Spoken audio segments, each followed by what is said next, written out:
back again with Mouse and the motorcycle. What do you think is gonna happen? Do you think the maid is gonna find the mouse? Do you think the mouse is gonna get away? Let's find out. Chapter 7, The Vacuum Cleaner. From his position under the bed, Ralph watched the tank of the vacuum cleaner being dragged in from the hall and listened to the clash and clang of the attachments as the maid connected a long metal tube to the nozzle at the end of the hose and fastened a carpet cleaning part to the end of the tube.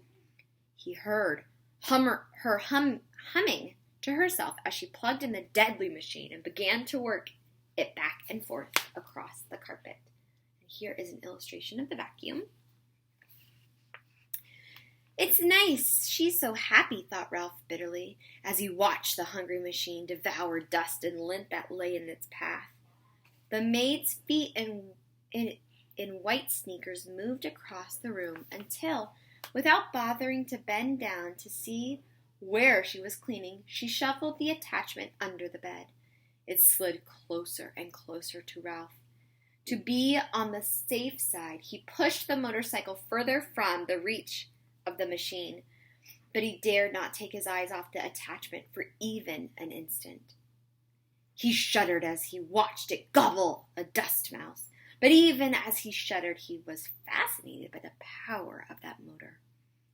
The maid began to sing, I'll give to you a paper of pins, for that's the way my love begins. The attachment fell off the end of the long tube, but the maid, whose thoughts were elsewhere, did not notice. Now Ralph could feel the machine suck in its breath, and he knew he was in danger of being inhaled along with the dust mice. Recklessly, the maid pushed the open end of the tube back and forth any old way. There was no guessing which way it would go next. Ralph had to run with the motorcycle to avoid this terrifying hole at the end of the tube. He ran to the right. He ran to the left, and still the maid pushed the tube around, unaware that the attachment had fallen off. Suddenly, the maid threw down the tube, but did not turn off the motor. The tube landed with a bump and a bounce, and before Ralph realized what was happening, the awful machine had inhaled his tail, and he felt himself being pulled by the suction across the carpet. Help! He could not keep from squeaking, but no one heard him above the roar of the machine. He just managed to catch the rear wheel of the motorcycle as he was sucked along the carpet. He hung on with all his strength. The machine, which was strong enough to suck up a mouse, was not strong enough to suck up a mouse and a motorcycle. Ralph lay there on his stomach, hanging on for dear life and feeling his whiskers and fur swept back toward the machine. From his position on his stomach, Ralph could see the girl standing in front of the dresser. She was smiling at herself in the mirror and arranging her hair, dreaming no doubt of the busboy. Ralph despaired. There was no telling how long she would stand there in this silly way, with the vacuum cleaner motor making so much noise the housekeeper was sure to think she was busy working. Ralph felt his paws beginning to slip. He did not know how much longer he could hold out against the machine. He had to think of something, and think fast. He had to think of something, with every bit of strength he had left in his body. He clung to the wheels of the motorcycle with his left paw while he moved his right paw up to the exhaust pipe. If he could just manage to pull himself along until he could get onto the motorcycle, bit by bit, hand over hand, Ralph dragged himself forward along the exhaust pipe. He knew he was making progress when he could see part of his tail once more. He reached back and yanked his tail out of the tube, only to have it sucked in again. Ralph was far from being out of danger. I'll give to you the keys of my heart. Oh, wait, that was the maid. I'll give to you the keys to my heart.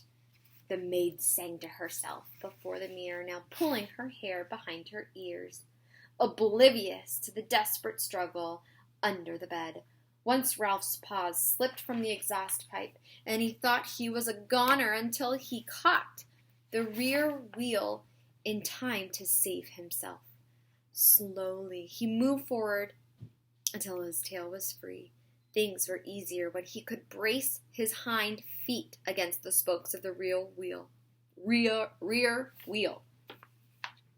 Slowly he rose, clinging to the machine until he was able to grasp the hand grips and throw his leg over the seat.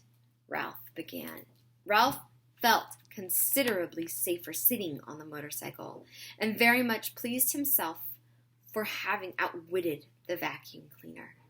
He was quite sure by now that the maid would never bother to look under the bed. He tried to move forward, propelling the cycle with his feet, but he found the suction of the motor behind him was too strong. This made him wonder if the motor on Keith's cycle was stronger than the pull of the machine behind him. The more Ralph thought about it, the more important it seemed to him to find out. "No, I won't." "Yes, I will," Ralph argued with himself. He had promised not to ride it in daytime. Yes, but Keith did not know he would have a chance to see which was stronger, the motorcycle or the vacuum cleaner. Keith would be interested, wouldn't he? Wouldn't any boy? Riding the motorcycle would not be reckless. It would be an important experiment. Motorcycle versus vacuum cleaner. Which would be the winner? Ralph had to find out. The maid turned abruptly from the mirror. Her feet in sneakers moved across the floor toward the electric outlet. If she disconnected the vacuum cleaner, there would be no experiment. If Ralph was going to pit one motor against the other, he had to do it now.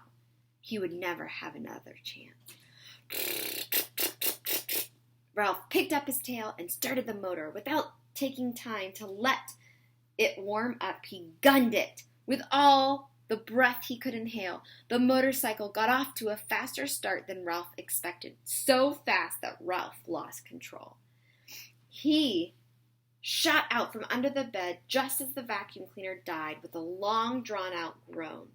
Suddenly, everything went white, and Ralph found himself bumping along in a strange, ghostly place, all white and made of cloth, that seemed to be closing in on him from every direction.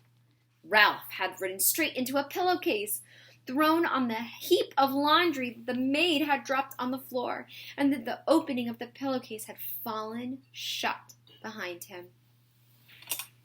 Ralph had no idea which way was out. He dismounted from the motorcycle and beat at the cloth with his fists, but everywhere he struck it was soft and yielding. He stomped his feet only to have cloth give softly and silently beneath him. He began to wade through the pillowcase, tugging the motorcycle along behind him, while he wondered why he had thought it so important to test the motorcycle against a vacuum cleaner. The light filtered through unknown layers of cloth was dim, and he sank into his knees in bed linen with every step. When he came to a scene, he knew he had been wading in the wrong direction. "Drat!" muttered Ralph. Here is an illustration of Ralph stuck in the sheets with a motorcycle. He turned, still dragging the motorcycle, and tried to trace his footsteps, only to find out he had no idea which way he had come. There were no landmarks. The clouds of cloth were white, billowy, and yielding in all directions. "Double drat!" He stomped his foot, only to find himself sinking deeper into linen. Linen is a material, so your bed linens or sheets are made out of cotton, which is called linen. From the swishing sounds he could hear outside, Ralph knew that the maid must be unfolding clean sheets over the bed. He plodded on, dragging the motorcycle without direction and with very little hope. "He promised to buy me a bunch of blue ribbon." Oh no, that's me, not Ralph.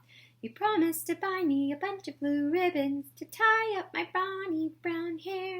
sang the maid. Down the hall, a door opened. Ralph heard a muffled woof, and in a moment the click of a small dog's toenails on the bare floor at the edge of the hall carpet, followed by sniffing that was dangerously close. The little terrier began to bark. "Ruff, ruff. I know you're in there. Ruff, ruff. Stick out your tongue and waggle your fingers at me, will you? You just wait. Ruff, ruff." Paws began to scrape at the sheets and pillowcase as if the dog were trying to dig a hole. Ralph decided it was wiser not to talk back to the dog. He huddled, scarcely breathing, against the motorcycle. "Well, hello, you cute little thing," said the maid, revealing to Ralph that she was even sillier than he thought. As if there was anything cute about a terrier that could scarcely see through his hair. The dog went on yapping. Ralph thought now that he knew he was being admired by the maid. A man's steps came thumping down the hall. "Stop your racket, you pesky mutt!"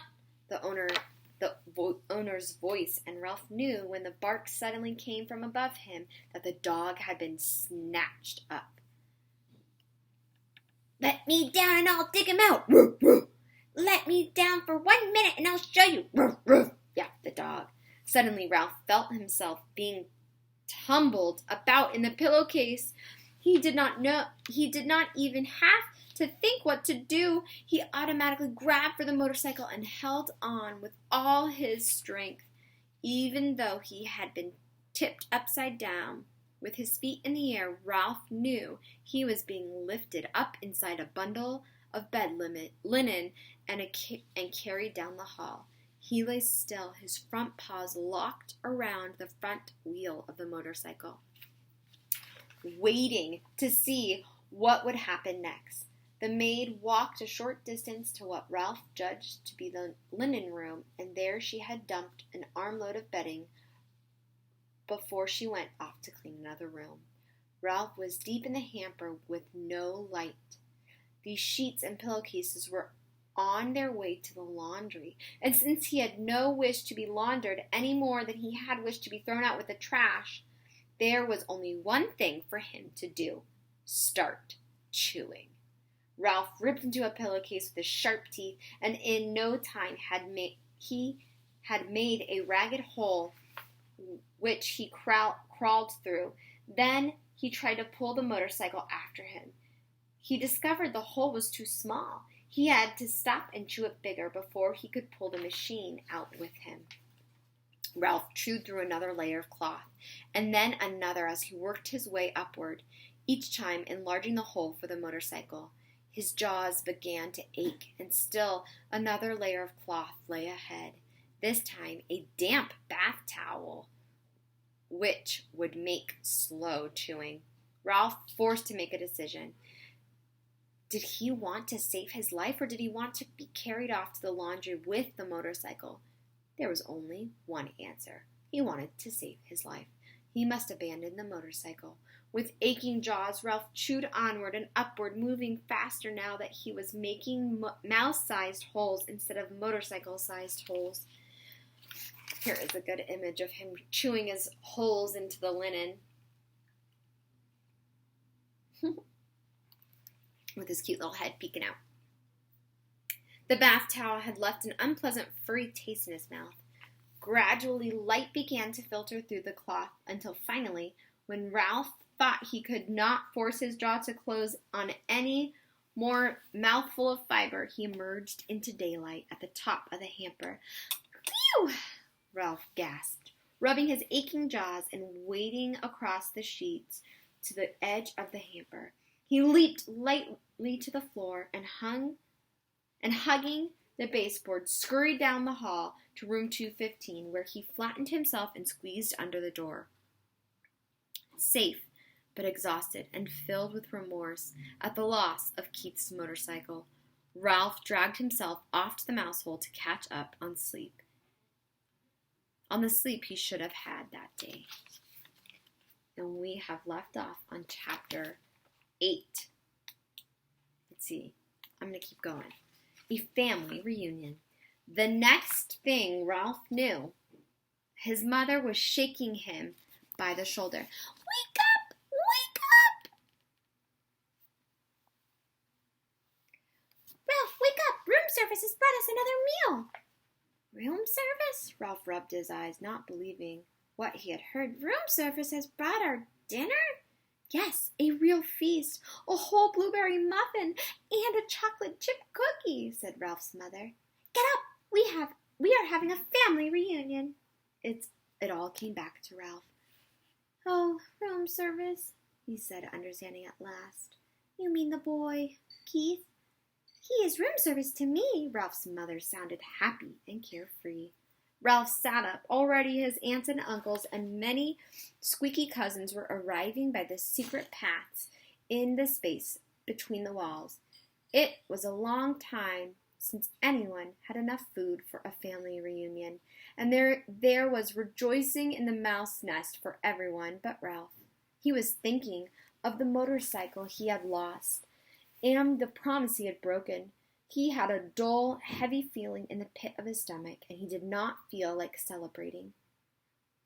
Why, there's Ralph, squeaked his Aunt Sissy, who thought she was better than the rest of the family because she lived in a bridal suite where she led her relatives to believe. Riches of rice fell to the carpet when the bride took off her hat and the groom shook out his coat. The rest of the family knew Aunt Sissy was not as grand as she pretended to be, because very few brides and grooms came to the hotel these days. My, how you've grown. Ralph never knew what to say when people told him how he'd grown. Well, if it isn't Ralph, said Uncle Lester, who had a nest inside the wall of the housekeeper's office, where the maids dropped donut crumbs every morning at 10 o'clock when they had their coffee. What's this I hear about you riding up and down the halls on a motorcycle? Uncle Lester had a way of saying the wrong thing at the wrong time. My land, a motorcycle, said Aunt Dorothy. Isn't that pretty dangerous? Wouldn't mind riding one myself if I were a few years younger, said Uncle Lester. All the little cousins came crowding around Ralph. Show us your motorcycle, they squeaked. We want to ride it. Come on, give us a ride on your motorcycle, Ralph. Huh? Ralph? Come on, Ralph, please. Ralph knew he was expected to be polite to all his relatives, even the squeaky little cousins. Here is a picture. Well, embarrassed and ashamed, he looked down at the floor. I sorta lost the motorcycle in a pile of sheets and pillowcases. Lost the motorcycle? Oh, Ralph! Cried his mother, genuinely alarmed. Ralph knew what she was thinking. Did this mean the end of the room service? Did she have to go back to pilfering crumbs for his brothers and sisters? That's a young mouse for you, said Uncle Lester. Can't take care of anything. If anybody asks me, I think it's a good thing you lost it, said Aunt Dorothy. Riding a motorcycle is just plain foolhardy. And that is where we will leave off for today because we are out of time. So we will continue with chapter 8 and hopefully finish 9 tomorrow. And it does definitely not look like we're going to finish this by Friday. Don't worry. Next weekend I can also film some videos if we can't get it finished by Friday, and I'll include an extra one for the following week. Have a great day. I'll see you soon. Bye.